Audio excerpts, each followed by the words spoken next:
Sanibonani wey'ngane zakwethu, ngibingelele bafowethu. Eyi bafowethu, cha nginokuphatheka kabi kakhulukazi kithina abalandeli beKaizer Chiefs. Bafowethu, ngicabanga ukuthi into esinokuzenza ziyabheda, zigo-wrong, ziyabheda nje yabo. Angazi sibuka ibhola kanjani noma sicabanga kanjani, angazi yazi.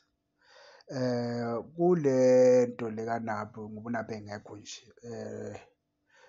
wavela umfazi wakhe avelelwa nje ingozi yemoto, kwaphoqeleka ukuthi ahambe kuNabi kuqala nje isizini yabo.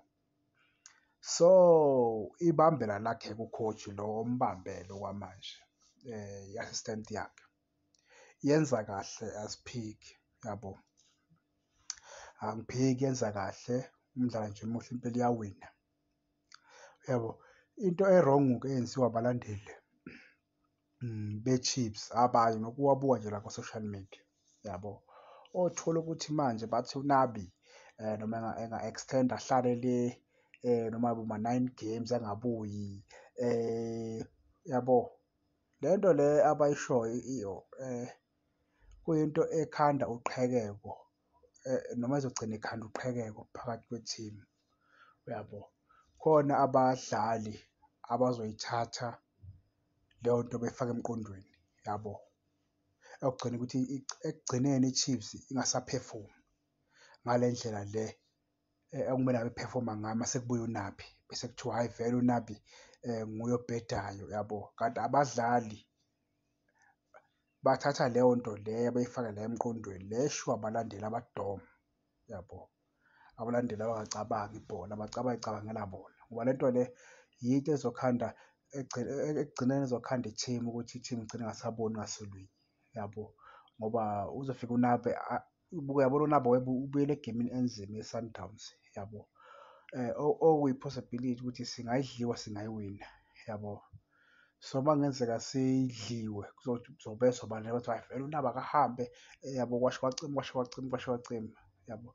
Abakukhohlwayo ukuthi la bantu laba abalaphana ama-assistant asayine inkontileka ngaphansi kwaNabi yabo, ngaphansi kwaNabi. Ayikho into abayoyenza engeke ifake uNabi noma ngabe i-Chiefs iyabafuna-ke, okay, sithi uNabi ayimfuni, hhayi, komele be-terminate i-contract yabo kuqala ngaphambi kokuba baphinde bebaqhashe yabo, ngoba bangaphansi kwaNabi, i-technical team yakhe yabo. So nje angazi sicabanga kanjani thina balandeli, angazi noma ibhola mhlampe silibuka ngokwenhliziyo noma silibuka ngokuthanda yabo.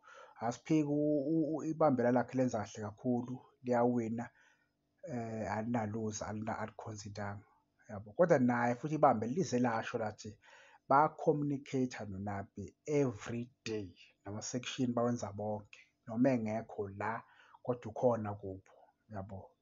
Okusho ukuthi usuke khona. Asiyekeni le nto yethu bafowethu ukuthi sithi uNabi noma engangabuya kubambe uNakhuza, ayikho leyo nto leyo bafowethu yabo. Siy'limaza thina, siy'limaza thina yabo. Yiyo le nto egcina isishaya ekugcineni, uthole i-team ayisaphefumi, yile y'nkulumo elokhu sizizwa abadlali bey'thatha bey'fake emqondweni yabo. Kanti kube siyayekela sifisela uNabi ukuthi abuye aqhubeke nomsebenzi wakhe aqashelwe wona. Ngiyabonga ngani zakwethu.